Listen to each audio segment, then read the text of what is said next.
ರಾಹುಲ್ ಗಾಂಧಿಯ ಬಗ್ಗೆ ಬಿಜೆಪಿ ಶಾಸಕ ಡಾಕ್ಟರ್ ವೈ ಭರತ್ ಶೆಟ್ಟಿ ಅವರ ವಿವಾದಾತ್ಮಕ ಹೇಳಿಕೆಯ ವಿಚಾರದ ಹಿನ್ನೆಲೆ ಆ ಹೇಳಿಕೆಯನ್ನು ಖಂಡಿಸಿ ಮಂಗಳೂರು ಪಾಲಿಕೆ ಎದುರು ಕಾಂಗ್ರೆಸ್ ಪ್ರತಿಭಟನೆಯನ್ನು ನಡೆಸಿತು. ಪ್ರತಿಭಟನೆಯ ಬಳಿಕ ಪಾಲಿಕೆ ಎದುರು ಕಾರ್ಯಕರ್ತರು ರಸ್ತೆಯನ್ನು ತಡೆ ಹಿಡಿದಿದ್ರು. ಪ್ರತಿಭಟನೆಯೇ ಮುಗಿದ ಬೆನ್ನಲ್ಲೇ ಏಕಾಏಕಿ ಕಾರ್ಯಕರ್ತರು ರಸ್ತೆಗೆ ನುಗ್ಗಿದ್ದಾರೆ. ರಸ್ತೆ ತಡೆಯಿಂದ ಲಾಲ್ಬಾಗ್ ಸರ್ಕಲ್ ಬಳಿ ಟ್ರಾಫಿಕ್ ಜಾಮ್ ಆಗಿದೆ.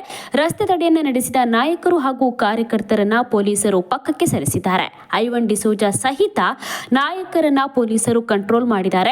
ಪಾಲಿಕೆ ಎದುರು ಭಾರೀ ಸಂಖ್ಯೆಯಲ್ಲಿ ಕಾಂಗ್ರೆಸ್ ಕಾರ್ಯಕರ್ತರು ಜಮಾಯಿಸಿದ್ರು.